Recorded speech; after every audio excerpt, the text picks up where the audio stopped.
فقال سبحانه فاذكروني أذكركم واشكروا لي ولا تكفرون إن الحمد لله والصلاة والسلام على رسول الله وعلى آله وأصحابه وسلم تسليما كثيرا مزيدا إلى يوم الدين أما بعد সিরাত সিরিজের আজকের পর্বেও আমরা বদরের যুদ্ধ নিয়ে আলোচনা করব। আজকে যে কয়েকটি বিষয় নিয়ে আলোচনা হবে সেগুলো হচ্ছে যুদ্ধলব্ধ সম্পদ অর্থাৎ গনিমতের বিধান, যুদ্ধবন্দীদের বিধান এবং বদরের শিক্ষা ও প্রভাব। আমরা জানি মাক্কি যুগে কোরআনের যত আয়াত নাজিল হয়েছিল তার বেশিরভাগই ছিল আকীদা বা বিশ্বাস সংক্রান্ত, কারণ সে সময়টা ছিল ইসলামী আদর্শের ভিত্তিপ্রস্তর স্থাপনের সময়। অন্যদিকে মাদানী যুগে যখন মুসলিমরা ইসলামের আদর্শের আলোকে নিজেদের জীবন পরিচালনা শুরু করল, তখন অনেক বিষয় অথবা বিধান নাজিলের প্রয়োজন হলো। আর তাই মাদানী যুগের আয়াতগুলোতে বিধান বা হুকুম আহকাম সংক্রান্ত আয়াতের আধিক্য দেখা যায়। আমাদের প্রথম আলোচনা হচ্ছে গনিমতের বিধান নিয়ে। এমনিতে আমরা যুদ্ধলব্ধ সম্পদকে গনিমত বলে জানি, কিন্তু গনিমত হচ্ছে যুদ্ধলব্ধ সম্পদের একটি প্রকার। ইসলামী ফিকহাতে সব রকমের যুদ্ধলব্ধ সম্পদকে গনিমত বলা হয় না, বরং গনিমত ছাড়াও আরো কিছু ধরন আমরা জানি। সূরা আনফাল নাজিল হয়েছিল বদরের যুদ্ধের পর এবং বদরের যুদ্ধের প্রসঙ্গে। সূরা আনফালের প্রথম আয়াত সম্পর্কে উবাদা ইবনে সামিত রাদিয়াল্লাহু আনহু বলেন, আমরা আল্লাহ রাসূল সাল্লাল্লাহু আলাইহি ওয়াসাল্লামের সাথে অভিযানে বের হয়েছিলাম এবং আমি বদরের যুদ্ধে তার সাথে অংশ নিয়েছিলাম। দুই বাহিনী মুখোমুখি হল এবং আল্লাহ তাআলা শত্রুদের পরাজিত করলেন। তখন একদল মুসলিম শত্রুদের ধাওয়া করছিল এবং তাদের হত্যা করছিল, আরেক দল শত্রুদের শিবির থেকে তাদের রেখে যাওয়া সম্পদ সংগ্রহ করছিল, আর আরেক দল আল্লাহ রাসূল সাল্লাল্লাহু আলাইহি ওয়াসাল্লামের নিরাপত্তা নিশ্চিত করছিল যেন শত্রুরা এসে অতর্কিতে হামলা করতে না পারে। যখন সন্ধ্যা হলো তখন যারা গনিমতের মাল সংগ্রহ করছিল তারা বলল, আমরা এই গনিমত সংগ্রহ করেছি, তাই আর কারো এই সম্পদের উপর ভাগ নেই।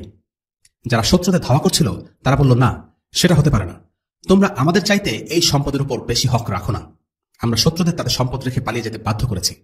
যারা রাসূলুল্লাহকে নিরাপত্তা দিয়েছিল তারা বলল, আল্লাহ রাসূলের নিরাপত্তার বিষয়টি দেখেছি যেন শত্রুরা অতর্কিতে তার উপর হামলা করতে না পারে, কাজেই এই সম্পদের উপর তোমাদের অধিকার আমাদের চাইতে বেশি হতে পারে না। এই তিনটি দল গনিমতের সম্পদের ভাগাভাগি নিয়ে বিতর্কে জড়িয়ে পড়ে। তখন আল্লাহ আযজা ওয়া জাল নাজিল করেন সূরা আনফালের প্রথম আয়াত। লোকেরা আপনাকে গনিমতের মাল সম্পর্কে জিজ্ঞেস করে, বলে দিন, গনিমতের মাল আল্লাহ ও তার রাসূলের জন্য। তোমরা আল্লাহকে ভয় করো এবং নিজেদের পারস্পরিক অবস্থার সংশোধন করে নাও, আর আল্লাহ ও তার রাসূলের আনুগত্য করো, যদি তোমরা মুমিন হও। সূরা আনফাল আয়াত 1। উবাদা ইবনে আস-সামিত রাদিয়াল্লাহু আনহু বলেন, এই আয়াত নাজিল হয়েছিল আমাদের ব্যাপারে যারা বদরে অংশ নিয়েছিলাম। আমরা গনিমতের সম্পদ নিয়ে নিজেদের মধ্যে মতানৈক্য করছিলাম। পুরো বিষয়টায় আমরা ভালো আচরণ ধরে রাখতে পারিনি, তাই আল্লাহ তাআলা আমাদের কাছ থেকে গনিমত নিয়ে নিলেন এবং আল্লাহ রাসূলকে দিলেন, আর তিনি আমাদের মাঝে গনিমতের সম্পদ সমান ভাগে ভাগাভাগি করে দিলেন। এই আয়াতের মাধ্যমে আল্লাহ তাআলা জানিয়ে দিচ্ছেন যুদ্ধলব্ধ সম্পদের ব্যাপারে চূড়ান্ত সিদ্ধান্ত আল্লাহ ও তার রাসূলের হাতে। বদরের যুদ্ধে প্রাপ্ত সকল সম্পদ আল্লাহ রাসূল সাল্লাল্লাহু আলাইহি ওয়াসাল্লামকে দেয়া হয়েছিল, একেবারে সবকিছুই। এই আয়াতটি মুজাহিদদের তিনটি শিক্ষা দিচ্ছে: তাকওয়া, ঐক্য এবং আনুগত্য। প্রথম শিক্ষা হলো আল্লাহকে ভয় করো, অর্থাৎ আল্লাহর ব্যাপারে মুজাহিদদের ভয় থাকতে হবে। আল্লাহর রাস্তায় জিহাদ করার জন্য তাকওয়া জরুরি, তা না হলে সেটা আল্লাহর রাস্তায় জিহাদ হবে না, অন্য কোনো উদ্দেশ্যে যুদ্ধ করা হবে। দ্বিতীয় বিষয়টি হলো ঐক্য বা নিয়ম শৃঙ্খলা। নিজেদের সম্পর্ককে সুষ্ঠু সুন্দর ভিত্তির উপর প্রতিষ্ঠিত করো, অর্থাৎ মুসলিমদের ঐক্যবদ্ধ থাকা, মুজাহিদদের মধ্যে নিয়ম শৃঙ্খলা থাকতে হবে। তৃতীয় শিক্ষা হলো আল্লাহ ও তার রাসূলের আনুগত্য করো। মুমিন হওয়ার জন্য অবশ্যই আল্লাহ ও তার রাসূলের আনুগত্য করতে হবে। পরের তিনটি আয়াতে আল্লাহ তাআলা বর্ণনা করেছেন যারা সত্যিকারের মুমিন তারা কেমন, কি তাদের বৈশিষ্ট্য, কেমন তাদের চরিত্র। মুমিন তো তারা যাদের অন্তরসমূহ কেঁপে ওঠে যখন আল্লাহকে স্মরণ করা হয়, আর যখন তাদের উপর তার আয়াতসমূহ পাঠ করা হয় তা তাদের ঈমান বৃদ্ধি করে, এবং যারা তাদের রবের উপরই ভরসা করে, যারা সালাত কায়েম করে এবং আমি তাদের যে রিজক দিয়েছি তা হতে ব্যয় করে, তারাই প্রকৃত মুমিন। তাদের জন্য রয়েছে তাদের রবের নিকট উচ্চ মর্যাদাসমূহ এবং ক্ষমা ও সম্মানজনক রিজক। সূরা আনফাল আয়াত 2 থেকে 4। এই আয়াতগুলোতে আল্লাহ তাআলা মুমিনদের বেশ কিছু বৈশিষ্ট্যের কথা উল্লেখ করেছেন। যখন তাদের সামনে আল্লাহর কথা বলা হয় তখন তারা আল্লাহকে ভয় করেন। যখন তাদের সামনে কোরআন পাঠ করা হয় তখন তাদের ঈমান বেড়ে যায়। তারা শুধু আল্লাহর উপর ভরসা করেন। তারা সালাত কায়েম করেন, সময় মতো সালাত আদায় করেন, সালাতের প্রতিটি কাজ যেমন রুকু, সিজদা, তিলাওয়াত এগুলো যত্নের সাথে করেন। তারা তাদের সম্পদ ভালো কাজে ব্যয় করেন। এই আয়াতগুলোর প্রসঙ্গে মুহাম্মদ আল আমিন আল মিসরি বলেন, যদিও সূরা আনফালের বড় অংশ জুড়ে বদরের যুদ্ধের আলোচনা, কিন্তু তবুও এই আয়াতগুলোতে বদরের যুদ্ধে মুসলিমদের ভূমিকা নিয়ে কোনো কথা বলা হয়নি, বরং ইঙ্গিতে তাদেরকে কিছুটা তিরস্কার করা হয়েছে। যেমন তাদেরকে বলা হচ্ছে সত্যিকার মুমিনদের বৈশিষ্ট্য কেমন হবে। প্রথম আয়াতে বলা হচ্ছে তারা আপনাকে জিজ্ঞেস করে। এই কথার মাধ্যমে আল্লাহ পরোক্ষভাবে বলছেন তারা যা জিজ্ঞেস করে তা তাদের জিজ্ঞেস করা ঠিক হয়নি। সূরা আনফালের 5 নম্বর আয়াতে আল্লাহ বলছেন, ঈমানদারদের একটি অংশ বদরের যুদ্ধে যেতে সম্মত ছিল না। 7 নম্বর আয়াতে আল্লাহ তাআলা বলছেন, তোমরা চেয়েছিলে এই কথার মাধ্যমে আল্লাহ তাআলা মুমিনদের অন্তরের দুর্বলতার দিকে ইঙ্গিত করেছেন। প্রশ্ন হচ্ছে, এত বড় বিজয় লাভ করার পর কেন আল্লাহ তাআলা পরোক্ষভাবে মুসলিমদের তিরস্কার করছেন বা তাদের দুর্বলতার কথা বলছেন? এর কারণ হলো, এই বিজয় নিয়ে মুসলিমরা যেন অহংকার না করে, তাদের অন্তরে যেন এই বিজয় কোনো অধ্যত্বের জন্ম না দেয়। সূরা আনফালের এই আয়াতগুলোর মাধ্যমে আল্লাহ তাআলা মুসলিমদের অন্তর পবিত্র করেছেন। যখন তাদের অন্তর দুনিয়ার প্রতি আসক্তি থেকে মুক্ত হলো, যখন তারা কেবল আল্লাহর সন্তুষ্টিই চাইলেন, আল্লাহ তাদের বিজয় দিলেন এবং মুসলিমদের গনিমতের সম্পদের অধিকারী করলেন। আব্দুল্লাহ ইবনে ওমর রাদিয়াল্লাহু আনহু বলেন, রাসূলুল্লাহ সাল্লাল্লাহু আলাইহি ওয়াসাল্লাম 315 জন নিয়ে বদরের প্রান্তরে রওনা হলেন। রাসূলুল্লাহ সাল্লাল্লাহু আলাইহি ওয়াসাল্লাম বললেন, হে আল্লাহ, এরা পদাতিক বাহিনী, এদেরকে বাহন দান করুন। হে আল্লাহ, এরা বস্ত্রহীন, এদেরকে পরিধেয় বস্ত্র দান করুন। হে আল্লাহ, এরা অন্নহীন, এদেরকে খাদ্য দিয়ে পরিতৃপ্ত করুন। অতঃপর আল্লাহ তাকে বদরে বিজয় করলেন। সাহাবীরা যখন সেখান থেকে ফিরে আসেন, তখন তাদের প্রত্যেকেই একটি বা দুটি উট নিয়ে পোশাকে সজ্জিত হয়ে এবং পরিতৃপ্ত হয়ে ফিরলেন। হাদিসটি বর্ণিত আছে সুনান আবি দাউদের জিহাদ অধ্যায়ে। যাই হোক, বদরের যুদ্ধের পর আল্লাহ যুদ্ধরত সম্পদের বন্টনের ব্যাপারে বিধান জারি করেন। আল্লাহ তাআলা বলেন, আর তোমরা জেনে রেখো যে যুদ্ধে তোমরা যা গনিমতের মাল লাভ করেছ, ওর 1/5 আল্লাহ, তার রসুলের নিকট আত্মীয়, ইয়াতিম, মিসকিন এবং মুসাফিরের জন্য। যদি তোমরা ঈমান এনে থাকো আল্লাহর প্রতি এবং হক ও বাতিলের ফয়সালার দিন আমি আমার বান্দার উপর যা নাজিল করেছি তার প্রতি, যেদিন দুটি দল মুখোমুখি হয়েছে, আর আল্লাহ সবকিছুর উপর ক্ষমতাবান। সূরা আনফাল আয়াত 41। অর্থাৎ গনিমতের মালের 5 ভাগের 4 ভাগ বা শতকরা 80 বন্টন করা হবে সৈনিকদের মাঝে। পদাতিক সৈন্যরা পাবে 1 ভাগ, আর অশ্বারোহী সৈনিকরা পাবে 3 ভাগ। বাকি 20 ভাগকে 5 ভাগে ভাগ করা হবে, প্রতিটি ভাগে শতকরা 4 ভাগ। এই 5টি ভাগ হলো: 1 আল্লাহর জন্য, 2 রাসূলুল্লাহ সাল্লাল্লাহু আলাইহি ওয়াসাল্লামের জন্য, 3 রাসূলুল্লাহ সাল্লাল্লাহু আলাইহি ওয়াসাল্লামের নিকট আত্মীয়দের জন্য, 4 এতিম এবং অভাবগ্রস্তদের জন্য, এবং 5 মুসাফিরদের জন্য। এখন আল্লাহ ও তার রাসূল সাল্লাল্লাহু আলাইহি ওয়াসাল্লামের জন্য যে 8 ভাগ নির্ধারিত, তা ইসলামের কল্যাণের জন্য যে কোনো কাজে খরচ করা যাবে, যেমন মসজিদ নির্মাণ, রাস্তা নির্মাণ ইত্যাদি। এই ব্যাপারে খলিফা বা ইমামের সিদ্ধান্তই চূড়ান্ত। এখানে উল্লেখ্য, গনিমত হল সে সম্পদ যা মুসলিমরা সামরিক শক্তির জোরে যুদ্ধের মাধ্যমে জয়লাভ করে। এই সম্পদ হচ্ছে শত্রুদের রেখে যাওয়া সম্পদ, যা সবার মাঝে ভাগাভাগি হয়। যদি যুদ্ধ না করেই মুসলিমরা শত্রু সম্পদ লাভ করে, তবে সেটা হচ্ছে ফাই, আর ফাইয়ের বিধান গনিমতের বিধানের মতো নয়। ফাইয়ের বিধান নিয়ে পরে আলোচনা করা হবে ইনশাআল্লাহ। এছাড়া জিহাদের ময়দানে কোনো মুসলিম যদি কোনো কাফিরকে হত্যা করে, তবে সেই কাফিরের যে সম্পদ তার ময়দানে ছিল, যেমন তার বর্শা, তার তরবারি, এগুলো সে পাবে। এই সম্পদ সবার মাঝে ভাগাভাগি হবে না, শুধু যে মুজাহিদ তাকে হত্যা করেছে সে পাবে। আল্লাহ রাসূল সাল্লাল্লাহু আলাইহি ওয়াসাল্লাম বদরের যুদ্ধে অংশ নেননি এরকম কিছু মুসলিমকেও বদরের যুদ্ধে প্রাপ্ত সম্পদের ভাগ দিয়েছিলেন।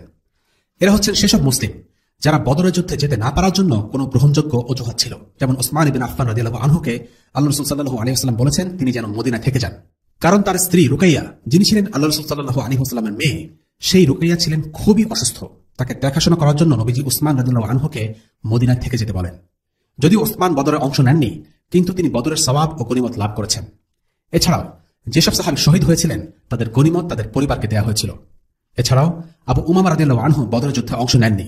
নবীজি সাল্লাল্লাহু আলাইহি ওয়াসাল্লাম তার মায়ের দেখাশোনা করার জন্য তাকে থেকে যেতে বলেছিলেন। এছাড়াও আরো কিছু সাহাবী বদরে অংশ নেননি, কারণ তাদের উপর অন্য দায়িত্ব ছিল। যেমন আবু লুবাবা রাদিয়াল্লাহু আনহুকে মদিনার অস্থায়ী শাসক হিসেবে নিযুক্ত করা হয়েছিল। আসিম ইবনে আদি এবং হারিস ইবনে হাতিব রাদিয়াল্লাহু আনহুমাকে পাঠানো হয়েছিল যথাক্রমে আলিয়াহ এবং বনু আমর ইবনে আউফ গোত্রের কাছে। এরপর আলোচনার বিষয়বস্তু হচ্ছে যুদ্ধবন্দীদের বিধান। বদরের যুদ্ধে কুরাইশদের 70 জন মুসলিমদের হাতে যুদ্ধবন্দী হিসেবে ধরা পড়ে। এদের ব্যাপারে সিদ্ধান্ত নিতে রাসূলুল্লাহ সাল্লাল্লাহু আলাইহি ওয়াসাল্লাম শুরা ডাকলেন। তিনি সাহাবীদের থেকে মতামত শুনলেন। আবু বকর রাদিয়াল্লাহু আনহুর মত ছিল, হে আল্লাহর রাসূল, এরা তো আমাদের আত্মীয় এবং আমাদের গোত্রেরই লোক। আমার মতে আপনি এদের থেকে মুক্তিপণ নিয়ে ছেড়ে দিন। মুক্তিপণ হিসেবে আমরা যা পাবো তা আমরা কাফিরদের বিরুদ্ধে কাজে লাগাবো। আর এমনও হতে পারে আল্লাহ তাআলা এদেরকে হিদায়াত দেবেন, আর তারা একদিন মুসলিম হবে। ওমর ইবনুল খাত্তাব রাদিয়াল্লাহু আনহু দ্বিমত পোষণ করলেন। তিনি বললেন, হে আল্লাহর রাসূল, এরাই আপনাকে আপনার ঘর থেকে বিতাড়িত করেছে, আপনাকে মিথ্যাবাদী অপবাদ দিয়েছে। আমি আবু বকরের সাথে দ্বিমত পোষণ করি। এদেরকে এখানে আনুন আর এক এক করে গর্দান ফেলে দিন। ওমর তার এক আত্মীয়র দিকে আঙ্গুল তুলে বললেন, একে আমার হাতে ছেড়ে দিন, আমি একে মেরে ফেলি। আকিলকে তুলে দিন তার ভাই আলীর কাছে, আলী তার ভাইকে হত্যা করুক। হামজার হাতে তুলে দিন হামজার ভাইকে, হামজা তাকে হত্যা করুক। এতে করে আল্লাহ জানবেন মুশরিকদের প্রতি আমাদের কোনো সমবেদনা নেই। এই লোকগুলো হলো নাটের গুরু, কাফিরদের নেতা। আব্দুল্লাহ বিন রাওয়াহা রাদিয়াল্লাহু আনহু মত দিলেন, রাসূলুল্লাহ, আপনি এমন জায়গায় বের করুন যেখানে অনেক গাছপালা আছে, আপনি তাদের সেখানে ঢুকিয়ে দিন আর আগুন জ্বালিয়ে দিন। যে যার মত দিল। বিভিন্ন জনের মত শুনে রাসূলুল্লাহ সাল্লাল্লাহু আলাইহি ওয়াসাল্লাম তখনও কোনো সিদ্ধান্ত নিলেন না তিনি কি করবেন। তিনি নিজে একা কিছুক্ষণ ভাবার জন্য সময় নিলেন। এসে দেখলেন মুসলিমরা 2টি মতে স্থির হয়েছে, আবু বকর এবং ওমরের মত। তিনি তখন এই দুইজন সাহাবীর চারিত্রিক দিক সবার সামনে তুলে ধরলেন।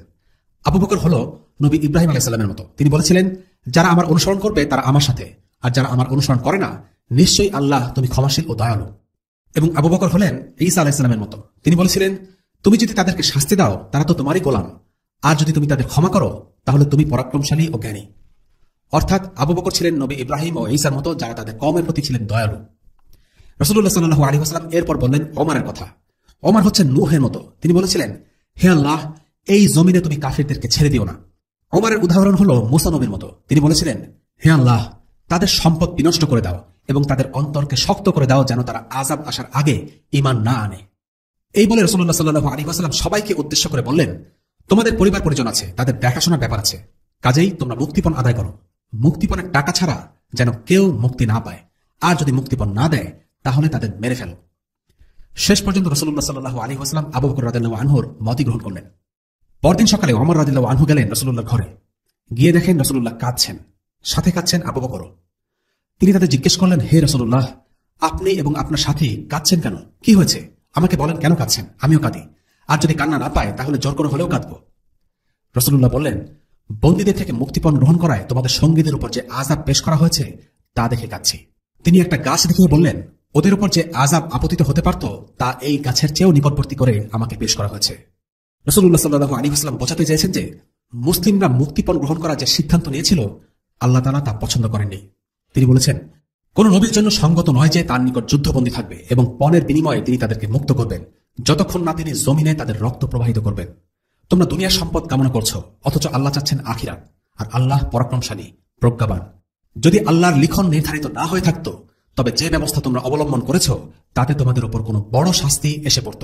সূরা আনফাল আয়াত 67 এবং 68। আল্লাহ বলছেন, রাসূলুল্লাহ সাল্লাল্লাহু আলাইহি ওয়াসাল্লামের উচিত ছিল বন্দীদেরকে হত্যা করা। আল্লাহ আযজা ওয়া জাল সেটাই চেয়েছেন। সে সময় মুসলিমদের ইসলামী রাষ্ট্রের বয়স খুব বেশি নয়। একটি নবগঠিত রাষ্ট্র হিসেবে মুসলিমদের উচিত শুরু থেকেই দাপট দেখানো, ক্ষমতা প্রদর্শনী করা। মুক্তিপণ আদায় করা হলে কাফিররা মুসলিমদের তেমন সমীর চোখে দেখবে না। কিন্তু যদি মুসলিমরা তাদের বন্দীদেরকে হত্যা করত, তাহলে তারা অনেক বেশি ভয় পেত এবং মুসলিমদেরকে সমীহ করা শিখত। যদিও আল্লাহ তাদের এই সিদ্ধান্ত পছন্দ করেননি, তবে তিনি মুসলিমদেরকে কোনো শাস্তিও দেননি, মৃদু ধমক দিয়ে ছেড়ে দিয়েছেন, কারণ মুক্তিপণ নেয়াকে আল্লাহ আগেই হালাল হিসেবে নির্ধারিত করেছেন। কুরাইশ সৈন্যদের হত্যা না করে বন্দী করার বিষয়টি আনসারী সাহাবী সাআদ ইবনে মুআয রাদিয়াল্লাহু আনহু পছন্দ করেননি। যখন বদরের যুদ্ধ চলছিল এবং মুসলিমরা কাফিরদের বন্দী করছিল, তখন সেটা দেখে তিনি কিছুটা অসন্তোষ প্রকাশ করেন। তখন নবীজি সাল্লাল্লাহু আলাইহি ওয়াসাল্লাম তাকে বললেন, সাআদ, তোমাকে দেখে মনে হচ্ছে এই কাজটায় তুমি খুব একটা খুশি নও।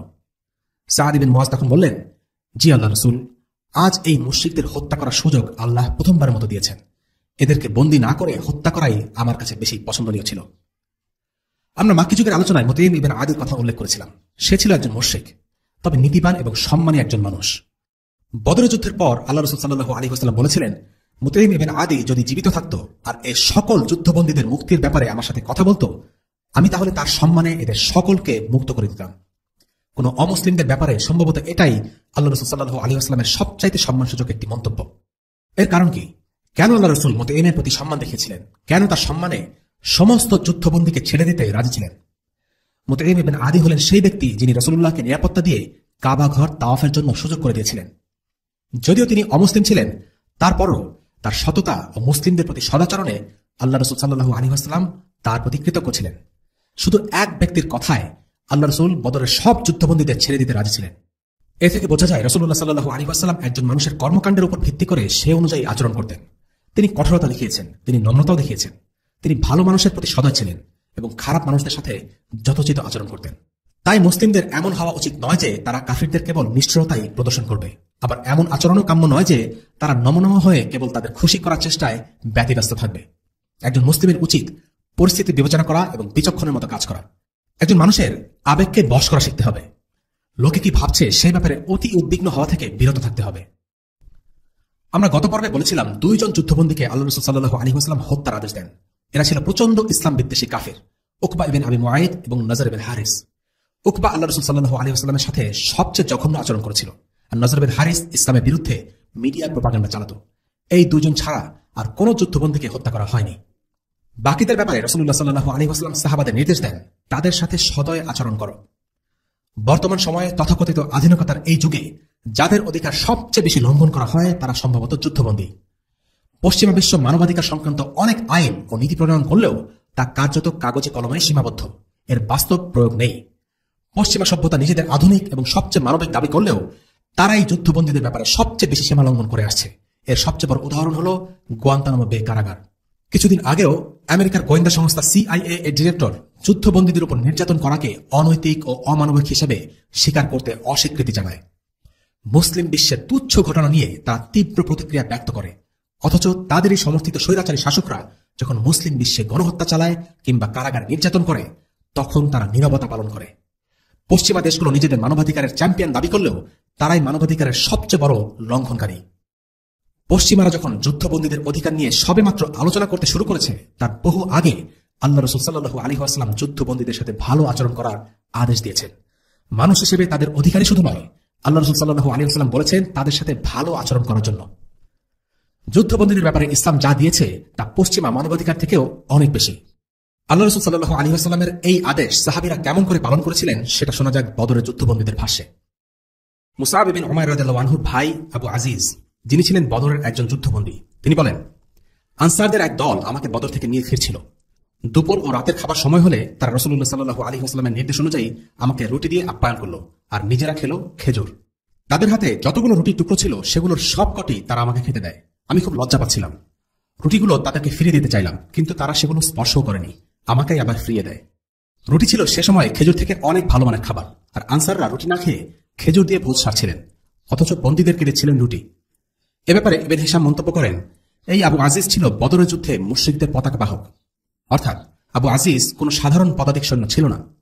অথচ রাসূলুল্লাহ সাল্লাল্লাহু আলাইহি ওয়াসাল্লাম সাহাবাদেরকে এই ধরনের মানুষের সাথেও ভালো ব্যবহারের আদেশ করেন। আরেক যুদ্ধবন্দী আল ওয়ালিদ বিন মুগীরাও প্রায় একই রকম বক্তব্য করেছে। সে বলেছে, আমরা চড়তাম ঘোড়ার পিঠে আর তারা হাঁটত। অনেক বন্দী মুসলিমদের কাছ থেকে এরকম ভালো আচরণ পেয়ে মুসলিম হয়ে যায়। রাসূলুল্লাহ সাল্লাল্লাহু আলাইহি ওয়াসাল্লামের যুদ্ধ জীবনে এটা ছিল সাধারণ ঘটনা। অনেক যুদ্ধবন্দী মুসলিমদের কাছ থেকে ভালো আচরণ পেয়ে মুসলিম হয়ে তাদের সাথেই থেকে যায়। কোন কোন যুদ্ধবন্দী ইসলাম গ্রহণ করে বিষয়টা গোপন রাখত। তারা মুসলিমদের সাথে না থেকে ইচ্ছে করে নিজ গোত্রের কাছে ফিরে যেত আর তারপর রাসূলুল্লাহ সাল্লাল্লাহু আলাইহি ওয়াসাল্লামের কাছে ফিরে এসে মুসলিম হতো। তারা নিজ গোত্রকে এটা দেখাতে চাইত যে তারা তরবারির ভয়ে মুসলিম হননি, যেমনটা হয়েছিল আবু আজিজের ক্ষেত্রে। সে ভালো আচরণ পেয়ে মুসলিম হয়েছে। কাজেই উত্তম চরিত্র প্রদর্শন করাটা জরুরি, হোক সেটা শত্রুর সাথে। মুসলিমদের উচিত শত্রুদের সাথে যথাযথ সম্মানের সাথে আচরণ করা। একজন মুসলিম নিষ্ঠুর, অসৎ কিংবা প্রতারক হবে না। সে সততা ও সম্মান দিয়ে সকলের সাথে আচরণ করবে। তার মধ্যে কোনো লোকছাপ থাকবে না। সে খোলাখুলি কথা বলবে। তবে যারা নির্দয় আচরণ পাবার যোগ্য তারা ব্যতিক্রম। এদের সাথে ভালো আচরণ করার কোনো কারণ নেই। এদের সাথে নম্রভাবে আচরণ করা হলো বোকামি, কেননা এরা সত্য থেকে মুখ ঘুরিয়ে নেয় এবং মুসলিমদের ক্ষতি করে।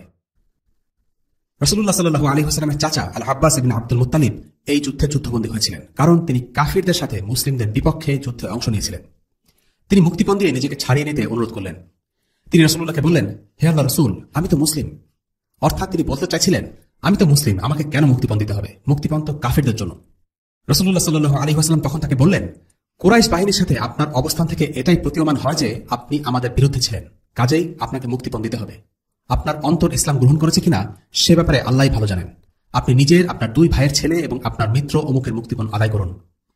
রাসূলুল্লাহ সাল্লাল্লাহু আলাইহি ওয়াসাল্লাম এখানে মুসলিমদের একটি গুরুত্বপূর্ণ বিষয়ে শিক্ষা দিচ্ছেন। একটা মানুষের বাহ্যিক অবস্থা দেখেই তাকে বিচার করতে হবে। তার হৃদয় কি আছে তা একমাত্র আল্লাহ আযজা ওয়া জাল জানেন। মুসলিমরা এটাই দেখেছে যে আল আব্বাস কুরাইশদের পক্ষ হয়ে মুসলিমদের বিরুদ্ধে যুদ্ধ করেছিল। তিনি শত্রু বাহিনীর সাথে যুদ্ধক্ষেত্রে এসেছেন, কাজেই তাকে শত্রু হিসেবেই বিবেচনা করা হয়েছে, মুখের কথার উপর নয়। খলিফা হবার পর ওমর ইবনে আল খাত্তাব রাদিয়াল্লাহু আনহু সবাইকে উদ্দেশ্য করে একদিন বলেন, আল্লাহ রাসূল সাল্লাল্লাহু আলাইহি ওয়াসাল্লামের যুগে আল্লাহর পক্ষ হতে ওয়াহী নাজিল হয়ে কখনো কখনো জানিয়ে দেওয়া হতো কার হৃদয়ে কি আছে, সেই হিসাবে তাদেরকে সুযোগ দেওয়া হতো। কিন্তু বর্তমানের কথা ভিন্ন। এখন আমরা কাউকে প্রকাশ্যে যা করতে দেখি তার উপর ভিত্তি করে বিচার করব। যাকে আমরা ভালো কাজ করতে দেখি তাকে আমরা বিশ্বাস করব এবং প্রাধান্য দেব। গোপন কাজের জন্য আমরা কাউকে পাকড়াও করব না, সে বিচার আল্লাহ করবেন। কিন্তু আমরা এমন কাউকে বিশ্বাস করব না যে প্রকাশ্যে খারাপ কিছু দেখায়, যদিও সে দাবি করে তার নিয়ত ভালো। এটা ইসলামের গুরুত্বপূর্ণ একটা নীতি। কার হৃদয়ে কি চলছে তার উপর ভিত্তি করে কোনো মানুষকে বিচার করা উচিত নয়। আমরা তাদের কাজকর্ম দেখে বিচার করব। আল আব্বাসের কাছে মুক্তিপণ চাওয়া হলে তিনি বলেন, আমার কাছে তো কোনো টাকা পয়সা নেই।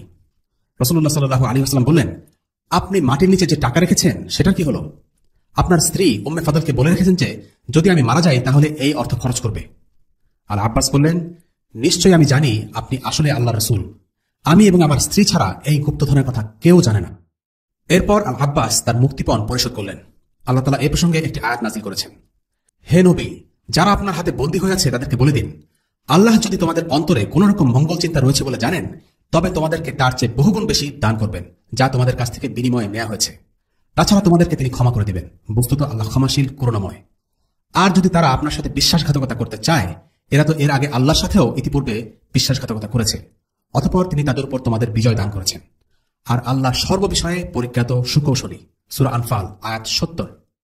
যারা নিজেদেরকে মুসলিম বলে দাবি করেছিল এবং মুক্তিপণের বিনিময়ে মুক্তি পেয়েছিল, তাদেরকে উদ্দেশ্য করে আল্লাহ তাআলা বলছেন, যদি তারা আসলেই মুসলিম হয়, তাহলে তাদের থেকে আল্লাহ রাসূল যা কিছু মুক্তিপণ হিসেবে নিয়েছেন, আল্লাহ তার থেকে বেশি কিছু তাদেরকে ফিরিয়ে দেবেন।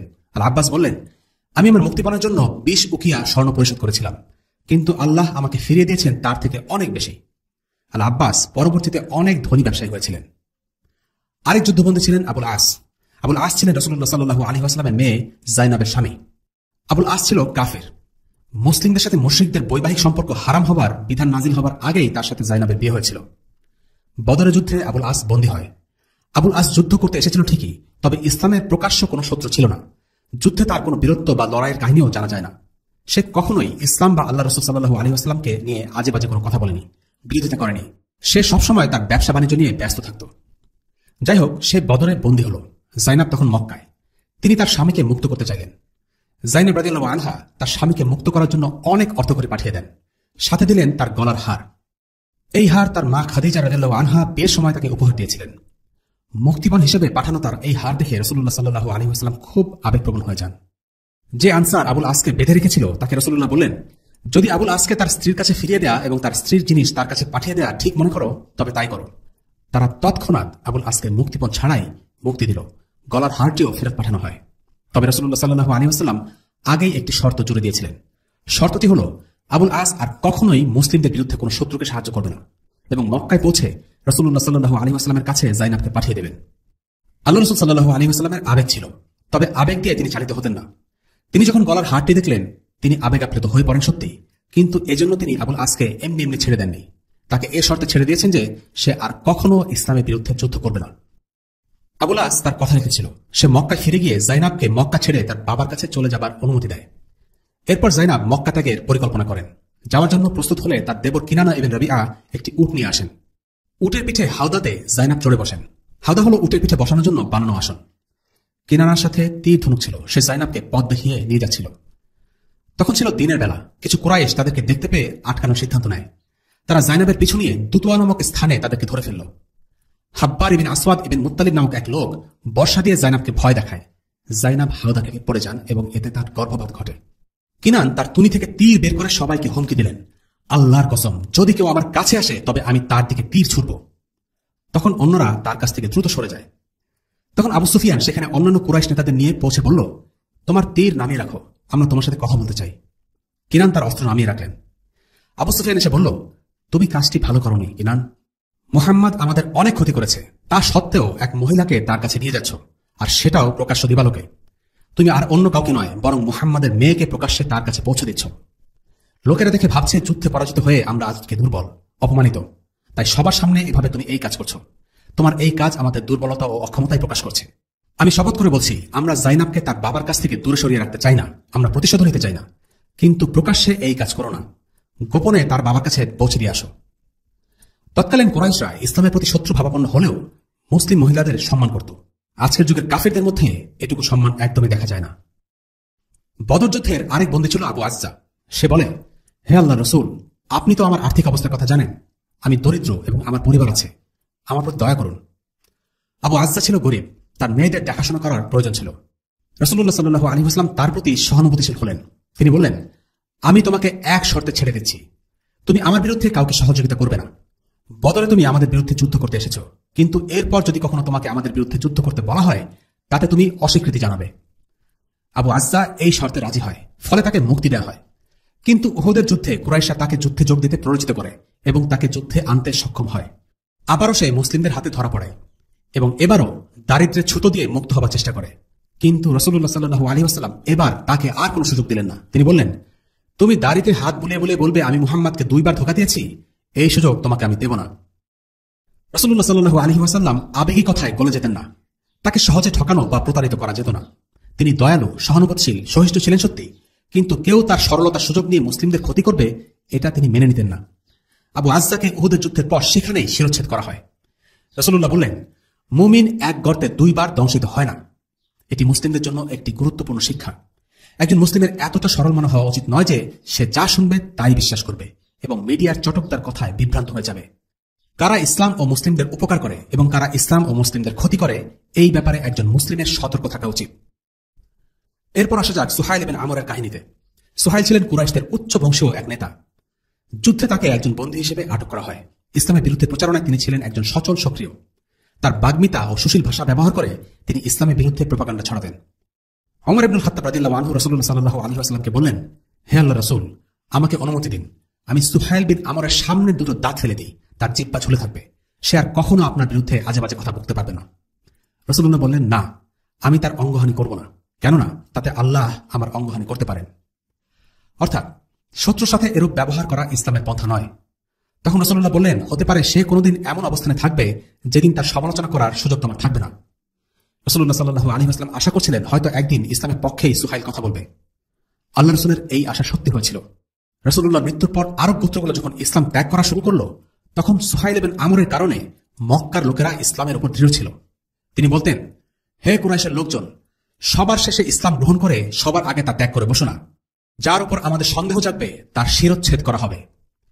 এই কথাগুলো মক্কার লোকজনকে ইসলামের প্রতি অটল থাকতে সাহায্য করে। যুদ্ধবন্দীদের মধ্যে যাদের মুক্তিপণ আদায় করার সামর্থ্য ছিল না কিন্তু অক্ষরজ্ঞান ছিল, তাদেরকে রাসূলুল্লাহ সাল্লাল্লাহু আলাইহি ওয়াসাল্লাম বললেন, যদি তুমি 10 জন শিশুকে পড়তে ও লিখতে শেখাতে পারো তবে সেটাই তোমার মুক্তিপণ হবে। শিক্ষা ও সাক্ষরতার উপর ইসলামের গুরুত্ব এই ঘটনা থেকে বোঝা যায়।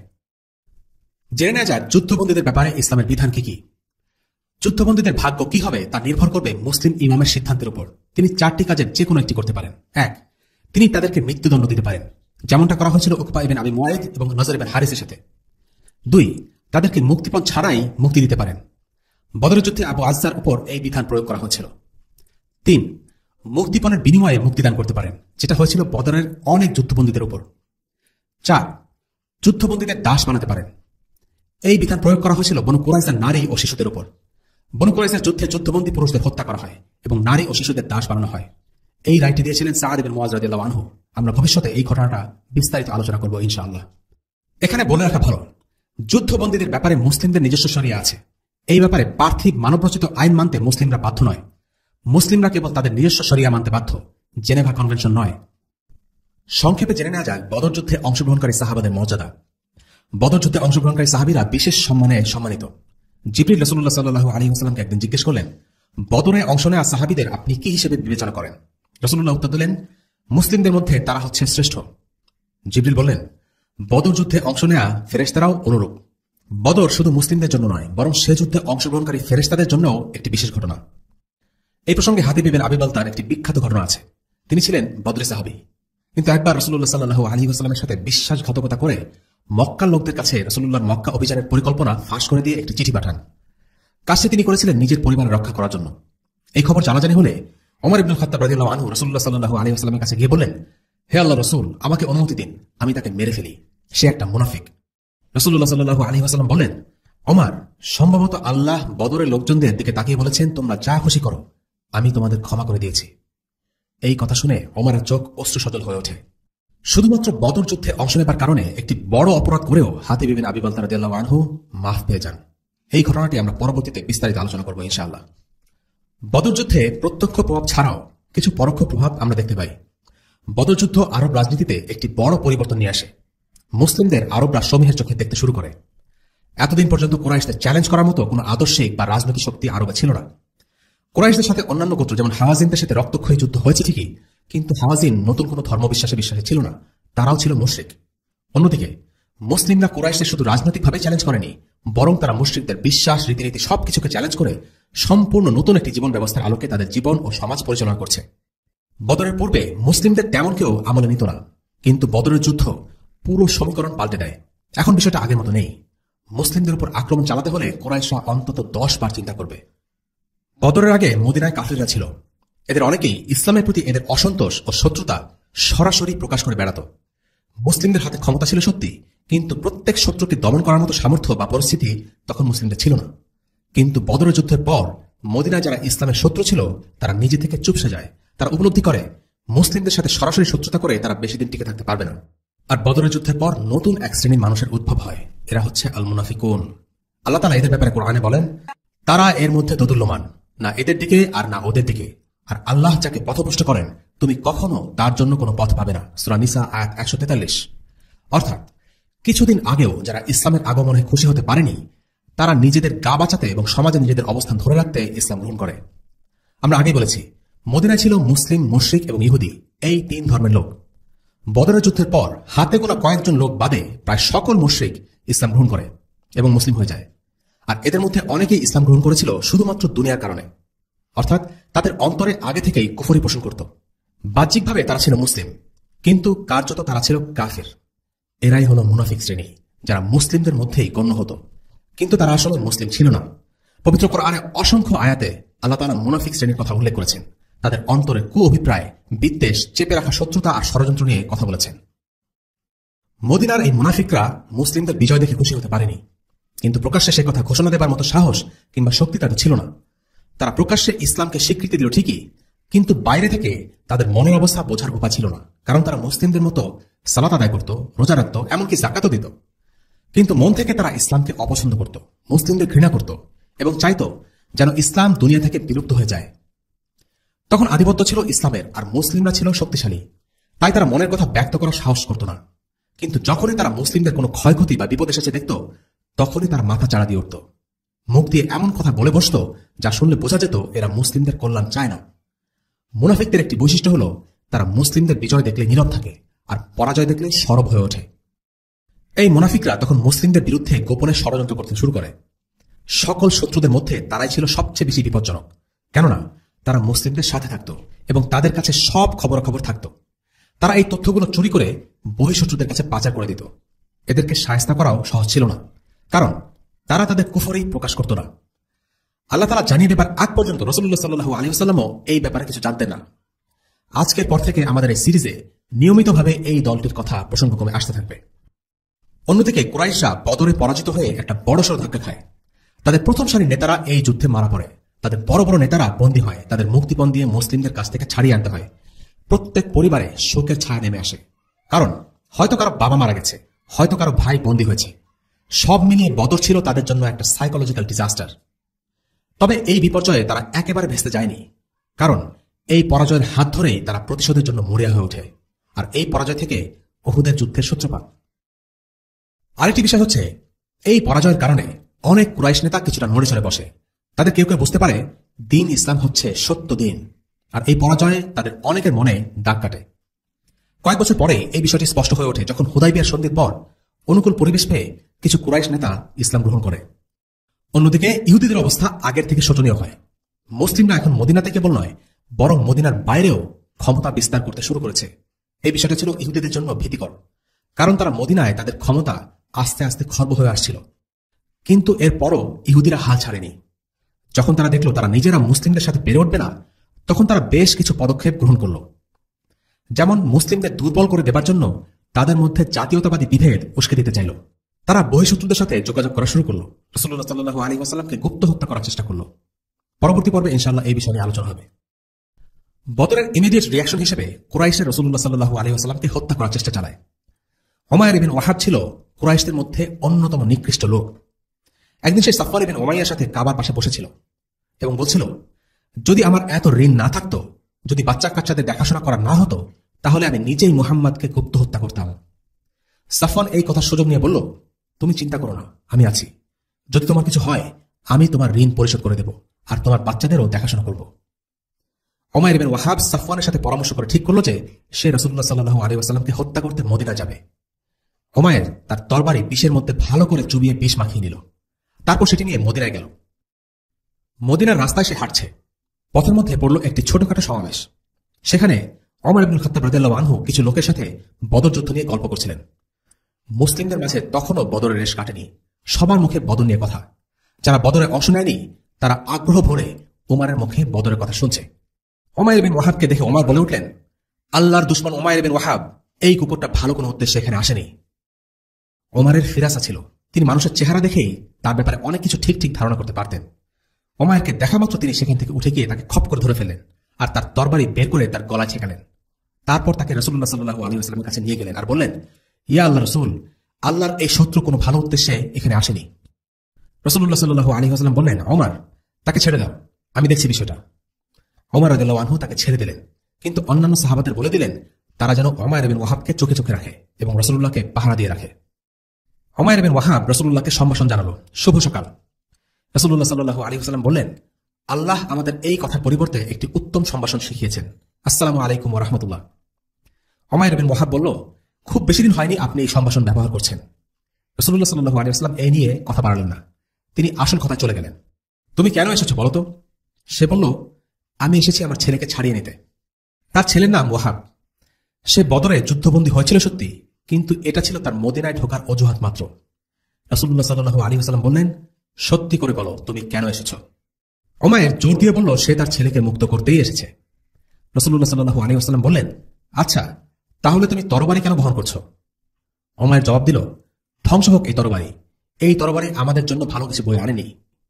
রাসূলুল্লাহ সাল্লাল্লাহু আলাইহি ওয়াসাল্লাম তাকে বললেন, না, তুমি মিথ্যা বলছো, তুমি এসেছো আমাকে হত্যা করতে। তুমি কাবার পাশে বসে সাফওয়ানের সাথে পরামর্শ করেছো। তুমি তাকে বলেছো যে যদি তুমি দেনায় জর্জরিত না হতে, তোমার বাচ্চা কাচ্চাকে দেখাশোনা করতে না হতো, তাহলে তুমি আমাকে হত্যা করতে। এরপর সাফওয়ান তোমাকে বলেছে যদি তোমার কিছু হয় তখন আমি তোমার দেনা পরিশোধ করে দেব আর আমি তোমার বাচ্চাদেরকে দেখাশোনা করব। এরপর তুমি সাফওয়ানের সাথে এই মর্মে রাজি হয়েছো যে তুমি এই ব্যাপারটি গোপন রাখবে এবং তুমি কাউকে এই কথা জানাবে না। উমাইর অবাক হয়ে গেল। সে বলল, আমি সাক্ষ্য দিচ্ছি আপনি আল্লাহ রসুল, আর কেউ আমার ও সাফওয়ানের এই কথোপকথন আড়ি পেতে শুনেনি। নিশ্চয়ই আল্লাহ আপনাকে এই কথোপকথনের কথা জানিয়ে দিয়েছেন। রাসূলুল্লাহ বললেন, তোমাদের এই ভাইকে তোমরা সাহায্য করো, তাকে কোরআন শিক্ষা দাও এবং তার ছেলেকে মুক্ত করে দাও। এভাবে উমাইর বিন ওয়াহাব মুসলিম হয়ে মক্কায় ফিরে গেলেন। ওদিকে সাফওয়ান মক্কার লোকদের আশ্বস্ত করেছিলেন, শীঘ্রই তোমরা এমন খবর শুনবে যা তোমাদেরকে বদরের দুঃখ ভুলিয়ে দেবে। কিন্তু সাফওয়ানের আশায় গড়িবালি ঢেলে দিয়ে উমাইর বিন ওয়াহাব মক্কায় ফিরে এসে ইসলামের ঘোষণা দিলেন। সাফওয়ান প্রচন্ড রেগে গেল। সে পণ করল আর কখনো উমাইরের সাথে কথা বলবে না। উমাইরের দীর্ঘদিনের বন্ধু সাফওয়ান শুধুমাত্র দ্বীন ইসলামের কারণে উমাইরের শত্রু হয়ে গেল। এই ঘটনা থেকে কয়েকটি বিষয় লক্ষণীয়। 1 নম্বর, যুদ্ধ মানেই কেবল ময়দানের যুদ্ধ নয়, গুপ্ত হত্যা করাও এক ধরনের যুদ্ধ।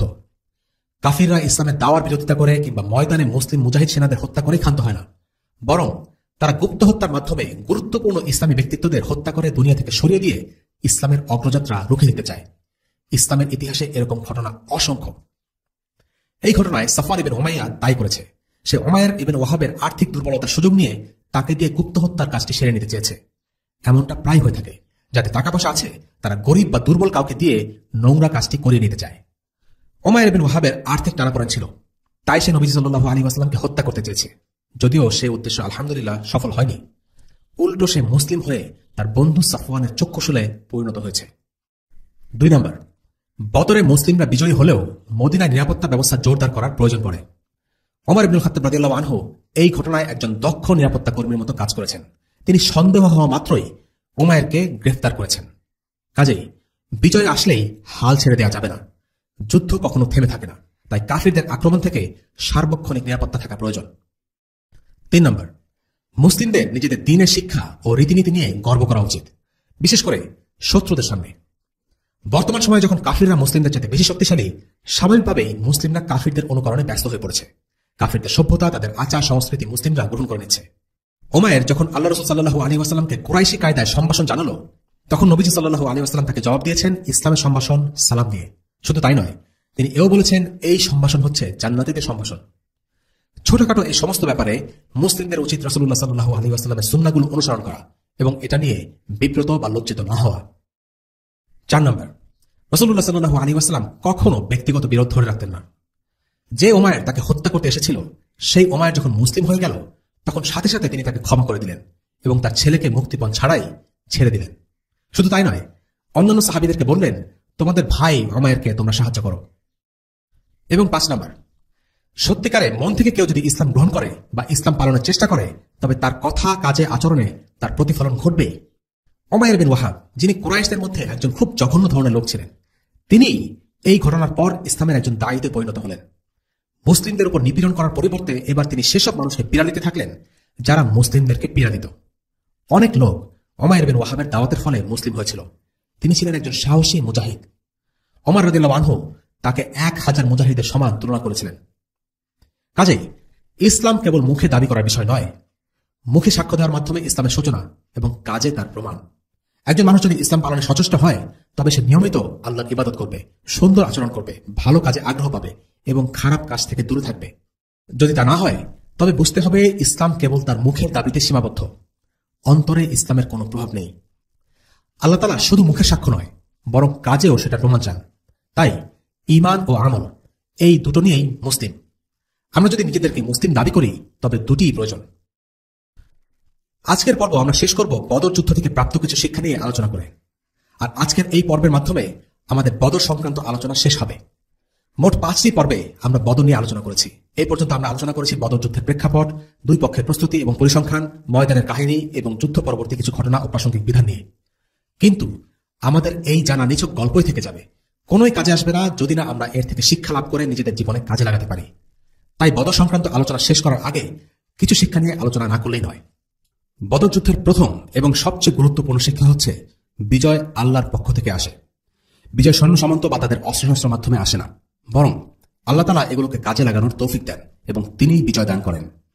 দুনিয়াবী পরিসংখ্যান আর তত্ত্ব উপাত্তই যদি একমাত্র সত্য আর বাস্তবতা হতো তবে বদরের যুদ্ধে মুসলিমদের জয়ী হবার কোনো কারণ ছিল না, কুরাইশদের হেরে যাবার কোনো কারণ ছিল না। কিন্তু হয়েছে ঠিক উল্টোটা, মুসলিমরা কুরাইশদের পরাজিত করেছে। আল্লাহ তাআলা দুনিয়ার জিনিসগুলোকে তার ইচ্ছে অনুযায়ী কার পক্ষে কাজে লাগান, কারো বিপক্ষে কাজে লাগান। মানুষের হাতে ক্ষমতা খুবই সীমিত। মানুষ অস্ত্রশস্ত্র নির্মাণ করে মনে করে এই অস্ত্র তাকে বিজয় এনে দেবে, কিন্তু এই অস্ত্র দিয়ে উপকৃত হবার যে ক্ষমতা সেটা মানুষের হাতে নয়, সেটা আল্লাহর হাতে। তাই আমরা মানুষেরা যখন দুনিয়াকে দেখি, বিচার বিশ্লেষণ করি, সেটা আমরা একটা সীমিত দৃষ্টিভঙ্গি থেকে করি। আমরা যা দেখি তা সত্য, তবে সেটাই একমাত্র সত্য নয়। আমরা যা বিশ্লেষণ করি তা হয়তো মিথ্যা নয়, কিন্তু আমরা বিশ্লেষণ করি আমাদের সীমিত জ্ঞান দিয়ে। তাই আমাদের বিশ্লেষণই শেষ কথা নয়। সকল ক্ষমতার মালিক হলেন আল্লাহ, ভালো এবং খারাপ তারই হাতে। আমাদের হাতে কিছু সামান্য উপকরণ আছে মাত্র, কিন্তু এই উপকরণগুলো আমাদের জয়ী বা পরাজয় করে না। এই উপকরণগুলো স্রেফ উপকরণ। আল্লাহ তাআলাই নির্ধারণ করেন এই উপকরণগুলো দিয়ে আমরা উপকৃত হব নাকি ক্ষতির শিকার হব, নাকি সেগুলো আদৌ কোনো কাজে আসবে কিনা। তাই বদরের প্রথম শিক্ষা হচ্ছে বিজয় আল্লাহর পক্ষ থেকে আসে। বিজয়ের পর সাধারণত সৈন্যরা তাদের প্রশিক্ষণ, দক্ষতা, সাহসিকতা নিয়ে গর্ব করে, কৃতিত্ব জাহির করার চেষ্টা করে। কিন্তু আল্লাহ আজ্জা ওয়া জাল কখনোই বদরে মুসলিমদের বিজয়ের জন্য তাদের প্রশংসা করেননি। আল্লাহ তাআলা কোরআনে বলেন, আর আল্লাহ এই সাহায্য এজন্যই করেছেন যেন তোমাদের জন্য সুসংবাদ হয় এবং তোমাদের অন্তরে শান্তি আসে। আর সাহায্য শুধু আল্লাহর পক্ষ হতেই হয়ে থাকে, যিনি পরাক্রান্ত, বিজ্ঞানময়। সূরা আলে ইমরান আয়াত 126। অন্য এক আয়াতে আল্লাহ তাআলা বলেন, তোমরা তাদেরকে হত্যা করনি, বরং আল্লাহই তাদের হত্যা করেছেন। তুমি যখন নিক্ষেপ করেছিলে তা তো তুমি নিক্ষেপ করনি, বরং আল্লাহই নিক্ষেপ করেছিলেন, যাতে তিনি মুমিনদেরকে এক সুন্দরতম পরীক্ষায় সফলতার সঙ্গে উত্তীর্ণ করতে পারেন। আল্লাহ হলেন সর্বশ্রোতা, সর্বজ্ঞ। সূরা আনফাল আয়াত 17। সুতরাং কৃতিত্ব কেবল আল্লাহরই প্রাপ্য। আল্লাহ তাআলা মুসলিমদের জন্য কঠিন কাজকে সহজ করে দেন। নিজেদের যোগ্যতায় মুসলিমরা বদরে বিজয়ী হয়নি, বরং আল্লাহ তাআলা তাদেরকে বিজয়ী করেছেন। জীবনের যে কোনো অর্জন, হোক তা ব্যবসা বাণিজ্য, শিক্ষা দীক্ষা কিংবা দায়ী হিসেবে সফলতা, শুধুমাত্র আল্লাহ তৌফিক দেন বলেই সম্ভব হয়। আল্লাহ তাআলা আরো বলেন, স্মরণ করো যখন তোমরা সংখ্যায় ছিলে কম, এই জমিনে তোমাদের মনে করা হতো তোমরা অত্যন্ত দুর্বল। তোমরা সর্বদাই এই ভয় থাকতে যে কখন মানুষরা তোমাদের উপর চড়াও হবে। অতঃপর তিনি তোমাদেরকে আশ্রয় দিয়েছেন, নিজ সাহায্য দ্বারা তোমাদেরকে শক্তিশালী করেছেন এবং তোমাদেরকে পবিত্র রিজক দান করেছেন, যাতে তোমরা শুকরিয়া আদায় করো। সূরা আনফাল আয়াত 26।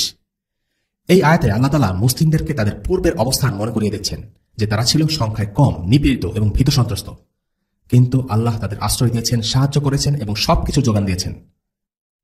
বদরে অনেকগুলো অলৌকিক ঘটনা ঘটেছিল, যেমন সৈন্যের সংখ্যা কম দেখা, যুদ্ধের আগে বৃষ্টি হওয়া, যুদ্ধের আগের রাতে মুসলিমদের শান্তিপূর্ণ ঘুম, ফেরেশতাদের অবতরণ, উমাইয়া বিন খালাফ নিহত হওয়ার ব্যাপারে রাসূলুল্লাহ সাল্লাল্লাহু আলাইহি ওয়াসাল্লামের ভবিষ্যৎবাণী ফলে যাওয়া, উকাশা বিন মিহসানের তরবারি যুদ্ধে ভেঙে যায়। পরে রাসূলুল্লাহ সাল্লাল্লাহু আলাইহি ওয়াসাল্লাম একটি কাঠের গুঁড়িকে সত্যিকারের তরবারিতে পরিণত করেন। কাফির নেতৃবৃন্দের মৃত্যু। যুদ্ধের আগে রাসূলুল্লাহ সাল্লাল্লাহু আলাইহি ওয়াসাল্লাম বলে রেখেছিলেন, এই জায়গায় অমুক মারা যাবে, ওই জায়গায় তমুক মারা যাবে। তিনি যেসব জায়গায় যাদের মৃত্যু বলে হবে বলে দিয়েছিলেন, ঠিক শেষে জায়গায় তাদের মৃত্যু হয়। কাতাদা ইবনে নুমান যুদ্ধে আঘাতপ্রাপ্ত হন, তার একটি চোখ কোটর থেকে বের হয়ে ঝুলতে থাকে। সাহাবারা সেটা কেটে ফেলতে উদ্যত হয়েছিলেন, কিন্তু রাসূলুল্লাহ সাল্লাল্লাহু আলাইহি ওয়াসাল্লাম তাদের তা করতে মানা করলেন। নবীজি সেই ঝুলে থাকা চোখটি হাতে নিয়ে কোটরের ভিতরে আবার বসিয়ে হাত বুলিয়ে দিলেন। কাতাদা বলেন, ওই ঘটনার পর থেকে সেই চোখে আমি অন্য চোখ থেকেও ভালো দেখতে পেতাম। আল আব্বাসের অর্থ সম্পদ কোথায় আছে সেই ব্যাপারে রাসূলুল্লাহ সাল্লাল্লাহু আলাইহি ওয়াসাল্লাম ওয়াহী মারফত জেনে যাওয়া এবং উমাইর বিন ওয়াহাবের গুপ্ত হত্যার পরিকল্পনা প্রকাশ হয়ে যাওয়া। বদরের যুদ্ধের এই ঘটনাগুলো ঘটেছিল আল্লাহর ইচ্ছায়। প্রতিটি ঘটনাই অলৌকিক। কোরআন ছাড়াও রাসূলুল্লাহ সাল্লাল্লাহু আলাইহি ওয়াসাল্লামের জীবনে অনেক মুজিজা ছিল। সেগুলো বেশিরভাগই ঘটেছিল জিহাদের সময়। আল্লাহ তাআলার বেশিরভাগ আউলিয়ার কারামত ঘটে জিহাদের সময়। বদরের দ্বিতীয় শিক্ষা হল আল ওয়ালা ওয়াল বারা। এই শিক্ষাটি মুসলিমরা আজ ভুলতে বসেছে। আল ওয়ালা ওয়াল বারা মানে কি? এর অর্থ হচ্ছে কারা মুসলিমদের আপন এবং কারা মুসলিমদের পর। একজন মুসলিমের ওয়ালা অর্থাৎ বিশ্বস্ততা হবে ঈমানদারদের প্রতি, আর যারা ঈমান আনেনি তারা মুসলিমদের কখনো আপন হতে পারে না। বদরের যুদ্ধে সৈনিকরা ঈমানকে নিজেদের পরিবার থেকে প্রাধান্য দিয়েছিলেন। নিজ পরিবারের কাফির সদস্যদের থেকে আল্লাহ ও তার রাসূল এবং মুমিন ভাইদেরকে বেশি আপন করে নিয়েছিলেন। তারা আল্লাহ ও রাসূলের প্রতি নিজেদের বিশ্বস্ততা প্রমাণ করেছিলেন এবং কুফরের সাথে সম্পর্ক ছেদ করেছিলেন। ওয়ালা এবং বারা কেমন হতে পারে তার একটি বাস্তব দৃষ্টান্ত স্থাপন করেছেন সিদ্দিক আবু বকর রাদিয়াল্লাহু আনহু। বদর যুদ্ধে আবু বকর ছিলেন মুসলিমদের পক্ষে, অন্যদিকে তার ছেলে আব্দুর রহমান ছিলেন কুফফারদের পক্ষে। এই ঘটনার কিছুদিন পরের কথা। আব্দুর রহমান তার বাবাকে বললেন, বাবা, আমি আপনাকে বদরের দিন ময়দানে দেখেছিলাম, কিন্তু আমি আপনাকে এড়িয়ে গেছি, কারণ আমি আপনাকে আক্রমণ করতে চাইনি। আবু বকর বললেন, সেদিন আমি তোমাকে দেখিনি, যদি দেখতাম আমি তোমার পিছু নিতাম এবং তোমাকে হত্যা করতাম। আবু বকর রাদিয়াল্লাহু আনহু নিজ ছেলের সাথে যুদ্ধ করতে দ্বিধাবোধ করেননি, কিন্তু ঈমানের মূল্য রক্তের সম্পর্ক থেকেও দামি, তাই তিনি নিজের ছেলেকে আল্লাহর জন্য হত্যা করতে চেয়েছিলেন। ওয়ালা এবং বারার আরো একটি চমৎকার উদাহরণ শিখি মুসআব ইবনে উমাইর রাদিয়াল্লাহু আনহুর কাছ থেকে। তার ভাই বদর যুদ্ধে মুশরিকদের পক্ষে যুদ্ধ করেছিল এবং যুদ্ধবন্দী হয়েছিল। যখন তাকে বেঁধে রাখা হয় তখন মুসআব বললেন, তার হাত ভালো করে বাঁধো, দড়ির বাঁধন শক্ত করো, তার মা বেশ ধনী, তিনি তার ছেলের মুক্তির জন্য মুক্তিপণ দেবেন। বন্দী ভাই আবু আজিজের পাশ দিয়ে হেঁটে যাওয়ার সময় মুসআব আনসারদেরকে এই কথাগুলো বললেন। আবু আজিজ অবাক হয়ে গেল এইভাবে যে কিভাবে একজন মানুষ তার ভাইকে শক্ত করে বাঁধা আর মুক্তিপণ চাওয়ার কথা বলতে পারে। আবু আজিজ বলল, ভাই, তুমি আমার সাথে এমন আচরণ করলে? মুসআব বললেন, ভাই হিসেবে সে তোমার থেকে আমার কাছে বেশি আপন। তিনি ইঙ্গিত করলেন সেই আনসারদের দিকে যে আবু আজিজকে ধরে রেখেছে। এরাই হলো আমার সত্যিকারের ভাই, তুমি নও। ইসলামের কারণে আজকে এরা আমার ভাই। যদিও তুমি আমার রক্তের ভাই, কিন্তু তোমার কুফরি আমাদের মাঝে ব্যবধান সৃষ্টি করেছে। এই ঘটনা আমাদেরকে পরিষ্কারভাবে দেখিয়ে দেয় ঈমানের মূল্য রক্ত সম্পর্ক থেকে অনেক দামি। মুসআব তার ভাইকে উদ্দেশ্য করে ওভাবে রূঢ়ভাবে কথা না বললেও পারতেন, তবুও তিনি বলেছেন, ইচ্ছে করেই বলেছেন। ভাইয়ের সাথে শত্রুতা প্রকাশ করেছেন কারণ তার ভাই ছিলেন একজন কাফের। মক্কায় কুরাইশদের মধ্যে কিছু তরুণ ছিল ইসলামের প্রতি আগ্রহী হয়ে ইসলাম গ্রহণ করেছিল। এদের মধ্যে আবার কেউ কেউ কুরাইশদের বিখ্যাত পরিবারের সন্তান। আল্লাহ তাআলা তাদের প্রকৃত উদ্দেশ্য সম্পর্কে ভালো জানতেন।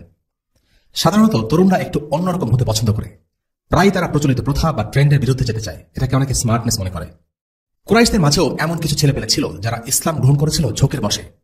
সম্ভবত ট্রেন্ডের বিপরীতে গিয়ে নিজেকে আলাদা কিছু দেখানোর মনোভাব থেকে তারা মুসলিম হয়। এদের মধ্যে ছিল আলী বিন উমাইয়া বিন খালাফ, আবুল কায়েস বিন আল ওয়ালিদ বিন মুগীরা, আবু কায়েস বিন ফাকিহ, আল হারিস বিন জামআ এবং আল আউস বিন মুনাব্বিহ। এরা সকলেই ছিল ধনী কুরাইশ পরিবারের সন্তান। তারা মুসলিম হয়েছিল, কিন্তু ইসলামের জন্য কোনো প্রকার ত্যাগ ও কষ্ট স্বীকার করতে রাজি ছিল না, কারণ তারা সত্যিকার অর্থে ঈমান এনে মুসলিম হয়নি। তাই তারা মক্কায় রয়ে যায়, মদিনায় হিজরত করেনি। এরা ছিল বিগড়ে যাওয়া তরুণ। আল্লাহর পক্ষ থেকে হিজরতের নির্দেশ যা ছিল ফরজ, তা থাকা সত্ত্বেও তারা হিজরত করেনি। বলা চলে হিজরত করা ছিল তাদের জন্য একটা উটকো ঝামেলা, তাই এই ঝামেলায় তারা যেতে রাজি হয়নি। শুধু তাই নয়, তাদের বাপ ও তাদের গোত্রদের সাথে বদরের যুদ্ধে অংশ নেয়। তাদের শেষ পরিণতি কি ছিল? ইবনে হিশাম বলেন, তারা সকলেই বদরের যুদ্ধে নিহত হয়। এরা সকলে ছিল কিন্তু মুসলিম। হয়তো তারা যুদ্ধে অংশ নিতে চায়নি, কিন্তু তাদের পরিণতি ছিল অবমাননাকর মৃত্যু। ইসলামের অর্থ কেবল কালেমা পাঠ নয়, ইসলামের সাথে জড়িয়ে আছে ত্যাগ স্বীকার। নামকাওয়াস্তে মুসলিমদের সাথে সত্যিকারের মুসলিমদের পার্থক্য এই যে সত্যিকারের মুসলিমরা ইসলামের খাতিরে ত্যাগ স্বীকার করতে প্রস্তুত থাকে। এই মুসলিমরা যারা বদরের যুদ্ধে কাফিরদের সাথে এসেছিল, হয়তো তারা নিতান্ত অনিচ্ছার সাথেই যুদ্ধে এসেছিল, হয়তো তারা মুসলিমদের লক্ষ্য করে একটি তীরও ছোড়েনি, তরবারি চালায়নি। কিন্তু এদের ব্যাপারে আল্লাহ কি বলেছেন? নিশ্চয়ই যারা নিজেদের উপর জুলুম করেছিল, ফেরেশতারা তাদের জান কবজ করার সময় বলে, তোমরা কি অবস্থায় ছিলে? তারা বলে, এই ভূখণ্ডে আমরা অসহায় ছিলাম। ফেরেশতারা বলে, আল্লাহর জমিন কি প্রশস্ত ছিল না যে তোমরা তাদের হিজরত করতে? সুতরাং এদের বাসস্থান হল জাহান্নাম। কত নিকৃষ্ট সে আবাস। সূরা আন-নিসা আয়াত 97। ইসলাম অবহেলা বা হেলাফেলা করার দিন নয়। ঠেলে ঠেলে ইসলাম পালন করলে এর কোনো মূল্য ইসলামে নেই। ইসলাম গুরুত্বের সাথে নেয়ার দিন। এটা কোনো পার্ট টাইম চাকরির মতো নয়, কিংবা এমন নয় যে যখন খুশি করলাম আর মন না চাইলে ছেড়ে দিলাম, কিংবা শখের মতো। এই ধরনের ধর্মকর্মের স্থান ইসলামে নেই। আল্লাহ আযজা ওয়া জাল যে জান্নাতের অঙ্গীকার করেছেন, সেই জান্নাতের জন্য কষ্ট করতে হবে। ইবনে আব্বাস এই আয়াতের ব্যাপারে মন্তব্য করেছেন যে মুশরিকদের সংখ্যা বৃদ্ধির উদ্দেশ্যে তাদের সাথে কিছু মুসলিম বদরে যোগ দিয়েছিল। তাদের কেউ কেউ নিহত হয়েছে মুসলিমদের ছোড়া তীরে, কেউ নিহত হয়েছে মুসলিমদের তরবারিতে। তাই আল্লাহ তাআলা সূরা নিসার এই আয়াতটি নাযিল করেছেন। এই আয়াতে মক্কায় পড়ে থাকা এইসব নামকাওয়াস্তে মুসলিমদের কথাই বলা হয়েছে। তাদের ইসলাম তাদের কোনো কাজে আসেনি। মুসলিম হওয়া সত্ত্বেও তাদের ভাগ্যে জুটেছে জাহান্নামের আগুন, কেননা তারা হিজরত করেনি। তৃতীয় শিক্ষাটি হচ্ছে আল্লাহর কাছে সাহায্য চাওয়া। রাসূলুল্লাহ সাল্লাল্লাহু আলাইহি ওয়াসাল্লাম সেনাবাহিনীকে প্রস্তুত করেছিলেন, তাদের প্রশিক্ষণ দিয়েছিলেন, প্রয়োজনীয় দিক নির্দেশনা দান করেছিলেন, যুদ্ধের জন্য কৌশলগত বিবেচনায় সবচেয়ে ভালো স্থানটি নির্বাচন করেছিলেন, তাদেরকে সারিবদ্ধভাবে দাঁড় করিয়েছিলেন। এই সব কিছুর পর তিনি তাঁবুর ভেতরে গিয়ে আল্লাহর কাছে দোয়া করলেন। এটাই হলো তাওয়াক্কুল। তাওয়াক্কুলের অর্থ হলো দুনিয়াবী সকল উপায়ে সর্বাত্মক প্রস্তুতি নেওয়া এবং আল্লাহ আযজা ওয়া জাল্লার উপর ভরসা করা। রাসূলুল্লাহ সাল্লাল্লাহু আলাইহি ওয়াসাল্লাম তার সাধ্যমতো সব ধরনের প্রস্তুতি নিয়েছিলেন। এরপর তিনি আল্লাহ আযজা ওয়া জাল্লার কাছে দোয়া করা আরম্ভ করেছিলেন। একবার কিছু লোক অলসভাবে হাঁটছিল আর এমন ভাব করছিল যেন তারা জুহুদ করছে। ওমর ইবনুল খাত্তাব রাদিয়াল্লাহু আনহু জিজ্ঞেস করলেন, তোমরা কারা? তারা বলল, আমরা মুতাওয়াক্কিলুন। আল্লাহর উপর যারা তাওয়াক্কুল করে তাদেরকে বলা হয় মুতাওয়াক্কিলুন। ওমর রাদিয়াল্লাহু আনহু এগিয়ে গিয়ে তাদেরকে লাঠি দিয়ে পিটুনি দিয়ে বললেন, তোমরা কি জানো না যে আকাশ থেকে স্বর্ণ ও রূপার বৃষ্টি বর্ষণ হয় না? যাও, তোমরা কাজ করতে শিখো। রাসূলুল্লাহ সাল্লাল্লাহু আলাইহি ওয়াসাল্লাম বলেছেন, যদি তোমরা আল্লাহর উপর সঠিকভাবে তাওয়াক্কুল করো তাহলে আল্লাহ তোমাদের পাখির মতো রিজিক প্রদান করবেন। তারা সকালে ক্ষুধার্ত অবস্থায় বের হয় এবং বিকেলে ভরপেটে বাড়ি ফেরে। পাখিরা বাসায় বসে থাকে না, তারা কাজ করতে বেরিয়ে যায় আর খাবার খুঁজে নেয়। তাই তাওয়াক্কুলের মধ্যে সাধ্যমতো চেষ্টা করার বিষয়টি অন্তর্ভুক্ত। কেউ চেষ্টা না করে এই দাবি করতে পারবে না যে আমি আল্লাহর উপর তাওয়াক্কুল করেছি। যদিও চেষ্টাই সবকিছু নয়, চেষ্টার উপর ভরসাও করা যাবে না। নিজের বুদ্ধিমত্তা, দক্ষতা অথবা দুনিয়াবী কোনো কিছুর উপর ভরসা করা চলবে না। ভরসা ও নির্ভরতা কেবল আল্লাহর উপর। তাই শুধু নিজের প্রচেষ্টার উপর নির্ভর করা কিংবা চেষ্টা না করে শুধু দোয়া করা, এই দুইটি প্রান্তিকতা এবং বর্জনীয়। চেষ্টা এবং তাওয়াক্কুল এই দুটি একে অপরের সাথে সম্পর্কযুক্ত। আল্লাহ তাআলা যদি চাইতেন কেবল ফেরেশতাদের মাধ্যমেই মুশরিক বাহিনীদের পরাজিত করতে পারতেন, কিন্তু এটা আল্লাহর রীতি নয়। আল্লাহ তাআলা দেখতে চান কে তার দ্বীনের জন্য আন্তরিকভাবে যুদ্ধ করতে চায়, কষ্ট করতে চায়, তাকে তিনি সাহায্য করেন। এই সাহায্য কারো মুখে চামচ তুলে দিয়ে খাইয়ে দেওয়ার মতো নয়। অনেক মুসলিম প্রশ্ন করে, আল্লাহ কেন সাহায্য করছেন না? এর উত্তর হচ্ছে বান্দার পক্ষ থেকে যথাযথ প্রচেষ্টার অভাব। একজন ঈমানদার যখন তার সাধ্যমতো চেষ্টা করে তখন আল্লাহ তাআলা তাকে সাহায্য করেন। মারিয়াম আলাইহিস সালাম যখন মাত্র শিশু সন্তান প্রসব করেছেন তখন আল্লাহ তাকে বলেছিলেন যে তিনি যাতে খেজুরের গাছের কাণ্ড ধরে নাড়া দেন। একজন প্রসূতি মা সন্তান প্রসবের পর প্রচন্ড দুর্বল থাকে, তার জন্য খেজুর গাছের কাণ্ড ধরে ঝাঁকি দেওয়া রীতিমতো অসম্ভব। এরপরেও আল্লাহ তাআলা মারিয়ামকে তাই করতে বলেছেন, কারণ আল্লাহ তাআলা চান বান্দার মধ্যে যতটুকু সম্ভব ততটুকু করুক। আল্লাহ চাইলে মারিয়ামকে এমনি খেজুর দিতে পারতেন, কিন্তু না, তিনি চেয়েছেন মারিয়াম তার সাধ্যে যা আছে তা করুক, আর এরপর তিনি তাকে খাবার দিয়েছেন। আল্লাহ যদি এমনিতেই সাহায্য করতেন তবে তার বান্দারা দুর্বল, অপ্রস্তুত ও অলস হয়ে পড়ে থাকত, কিন্তু আল্লাহ তা চান না। আর তাই বান্দা যখন প্রথম পদক্ষেপ নেয় আল্লাহ তাকে সাহায্য করেন। চতুর্থ শিক্ষাটি হচ্ছে সত্য নিজে নিজেকে প্রতিষ্ঠিত করতে পারে না, বরং সত্যকে প্রতিষ্ঠিত করতে হয়। আমরা জানি বদরের দিন হচ্ছে আল ফুরকানের দিন, যেদিন সত্য আর মিথ্যাকে পরিষ্কারভাবে আলাদা করে দিয়েছেন আল্লাহ তাআলা। বদরের যুদ্ধ হয়েছিল এমন একটা সময়ে যখন গোটা পৃথিবী ছিল জাহিলিয়াতের অন্ধকারে নিমজ্জিত। মানুষ মূর্তি পূজা করত, আল্লাহর সাথে অন্য উপাস্যে শিরক করত, স্বৈরাচারীরা তাদের খেয়াল খুশি মতো মানুষকে শাসন করত। এমনই এক সময়ে আল্লাহ তাআলা তাওহীদকে শিরকের বিরুদ্ধে বিজয় করেছেন, ইসলামকে জাহিলিয়াতের বিরুদ্ধে শক্তিশালী করেছেন। এই যুদ্ধ নিছক ক্ষমতার যুদ্ধ ছিল না, বরং এই যুদ্ধ ছিল সত্যের দল আর মিথ্যার দলের বিরুদ্ধে যুদ্ধ। আমরা মুসলিমরা এটা ভেবে প্রায় আত্মতুষ্টি ঠেকুর তুলি যে ইসলাম হলো সত্য ধর্ম আর সঠিক ধর্মবিশ্বাসে বিশ্বাসী, তাই আমাদের কোনো চিন্তা নেই। কোনো সন্দেহ নেই যে ইসলাম হচ্ছে সত্য ধর্ম, কিন্তু বিষয়টা এখানে শেষ নয়। তাত্ত্বিকভাবে ইসলাম সত্য হলেও দুনিয়ার বুকে কি আজকে ইসলাম বিজয়ী? দুনিয়ার বুকে কি আল্লাহর দ্বীনের সার্বভৌমত্ব আছে নাকি মানুষের বানানো আইনের? কোনো সন্দেহ নেই মুসলিমরা সঠিক আকীদা বিশ্বাসের অনুসারী হওয়া সত্ত্বেও আজকে পরাজিত, কারণ সত্যকে বিজয়ী করার জন্য তাদের পক্ষ থেকে যথেষ্ট পরিশ্রম নেই। আল্লাহ তাআলা বদরের যুদ্ধ প্রসঙ্গে বলেছেন, তিনি এই যুদ্ধ চেয়েছেন কারণ তিনি চান সত্যকে সত্য হিসেবে প্রতিষ্ঠিত করতে আর মিথ্যাকে চিহ্নিত করতে। কাজে দ্বীন ইসলাম সত্য হওয়া আর সত্য হিসেবে বিজয়ী হওয়া দুটো এক নয়। মুসলিমদের শুধু দ্বীনের সত্যতা তাত্ত্বিক প্রমাণ নিয়ে সন্তুষ্ট থাকলে হবে না, এই সত্যকে বাস্তব রূপ দিতে হবে। পঞ্চম শিক্ষা, ইসলামে স্বজনপ্রীতি নেই। বদরের যুদ্ধে রাসূলুল্লাহ সাল্লাল্লাহু আলাইহি ওয়াসাল্লামের চাচা আল আব্বাস বন্দী হয়েছিলেন, কারণ তিনি মুশরিক বাহিনীর সাথে যুদ্ধ করতে এসেছিলেন এবং এই কারণে তার কাছ থেকে মুক্তিপণ চাওয়া হয়, যা একটু আগেই আমরা আলোচনা করেছি। কিন্তু আনসাররা আল আব্বাসের কাছ থেকে মুক্তিপণ চাইতে অস্বস্তি বোধ করেছিলেন। যেহেতু আল আব্বাস ছিলেন রাসূলুল্লাহর চাচা, তাই তারা তাকে ছেড়ে দিতে চাচ্ছিলেন। তারা রাসূলুল্লাহ সাল্লাল্লাহু আলাইহি ওয়াসাল্লামকে বললেন, ইয়া রাসূলুল্লাহ, আব্বাস তো আমাদের ভাগ্নে হয়, ওর মুক্তিপণটা কি মাফ করে দেওয়া যায়? তারা এমনভাবে বিষয়টা উপস্থাপন করছিলেন যে যেন মনে হয় আল্লাহ রাসূল সাল্লাল্লাহু আলাইহি ওয়াসাল্লাম যদি তাদের অনুরোধ রাখেন তাহলে তাদের জন্য একটা উপকার হয়। আসলে মুক্তিপণ ছেড়ে দিলে তাদের কোনো লাভ নেই, বরং একটা বড় অঙ্কের টাকা থেকে তারা বঞ্চিত হবেন। রাসূলুল্লাহর চাচার মুক্তিপণ ছেড়ে দিয়ে তারা রাসূলুল্লাহর উপকার করছেন এরকম কোনো ভাব তারা দেখাতে চাননি। তাই তারা বললেন, আমাদের ভাগ্নের মুক্তিপণটা কি মাফ করে দেওয়া যায়? আল্লাহ রাসূল সাল্লাল্লাহু আলাইহি ওয়াসাল্লাম তাদেরকে উল্টো জবাব দিলেন, ওর মুক্তিপণ থেকে 1 টাকাও মাফ করবে না। আল্লাহ রাসূল সাল্লাল্লাহু আলাইহি ওয়াসাল্লাম তার চাচার প্রতি বিন্দুমাত্র স্বজনপ্রীতি দেখালেন না, বরং চাচা হওয়া সত্ত্বেও তার থেকে সর্বোচ্চ পরিমাণ মুক্তিপণ আদায় করেছেন। শুধু তাই নয়, আব্বাসকে তার নিজের, তার 2 ভাতিজা আর আব্দুল মুত্তালিবের আরেক সদস্যের জন্য মুক্তিপণ আদায় করতে হয়েছিল। আল আব্বাস পরবর্তীতে মুসলিম হন। বদরের পর তিনি মক্কায় ফিরে গিয়ে রাসূলুল্লাহ সাল্লাল্লাহু আলাইহি ওয়াসাল্লামের গুপ্তচর হিসেবে কাজ করতে থাকেন। তিনি তার ইসলাম গ্রহণের কথা কাউকে জানাননি। মক্কায় বসে তিনি কুরাইশদের গুরুত্বপূর্ণ খবরাখবর রাসূলুল্লাহ সাল্লাল্লাহু আলাইহি ওয়াসাল্লামের কাছে পাঠাতেন। মক্কা বিজয়ের মাত্র কয়েক ঘন্টা আগে তিনি প্রকাশ্যে মুসলিম হবার ঘোষণা দিয়েছিলেন। আমাদের আজকের পর্ব এখানেই শেষ, আর এই পর্বের মাধ্যমে আমরা বদর যুদ্ধের আলোচনা শেষ করছি। আমরা এই পর্যন্ত যা যা আলোচনা করেছি তার সবই একজন মুমিনের মনে আনন্দের জন্ম দেয়। এই দিন কাফিররা পরাজিত হয়েছিল, তাদের নেতারা নিহত হয়েছিল, আর মুসলিমরা সত্য সহকারে পরিষ্কারভাবে বিজয়ী হয়েছিল। কিন্তু একটি ঘটনা আছে যা ছিল দুঃখের, আর তা হল আল্লাহ রাসূল সাল্লাল্লাহু আলাইহি ওয়াসাল্লামের মেয়ে রুকাইয়ার মৃত্যু। মুসলিমরা যখন বদরের উদ্দেশ্যে রওনা হয় তখন তিনি ছিলেন প্রচন্ড অসুস্থ। এতটাই অসুস্থ ছিলেন যে তার স্বামী উসমান ইবনে আফফান রাদিয়াল্লাহু আনহুকে নবীজি মদিনায় থেকে যেতে বলেন, যাতে তার দেখাশোনা করতে পারেন। কিন্তু বদরের বিজয় সংবাদ যখন এলো ততক্ষণে রুকাইয়া আর নেই, তিনি কবরে, আর উসমান তখন তার কবরে মাটি দিচ্ছেন। বদরের বিজয় সকল মুসলিমদের জন্য একটি আনন্দের ঘটনা, এবং আল্লাহ রাসূল সাল্লাল্লাহু আলাইহি ওয়াসাল্লামের জন্য এই বিজয় ছিল সবচাইতে বেশি আনন্দের। কিন্তু ঠিক সেদিনই তার কন্যা রুকাইয়াকে আল্লাহ তাআলা নিজের কাছে তুলে নিয়েছেন। দুনিয়ার বাস্তবতাটা এমনই, এখানে কোনো সুখ আর আনন্দই পরিপূর্ণ নয়। আজকের পর্ব আমরা এখানে শেষ করছি। পরবর্তী পর্বে আমরা একটি নতুন অধ্যায় নিয়ে শুরু করব ইনশাআল্লাহ। ওয়া সাল্লাল্লাহু আলা সাইয়্যিদিনা মুহাম্মদ ওয়া আলা আলিহি ওয়া আসহাবিহি ওয়া সাল্লাম। আলহামদুলিল্লাহি রাব্বিল আলামিন। আসসালামু আলাইকুম ওয়া রাহমাতুল্লাহি ওয়া বারাকাতুহু।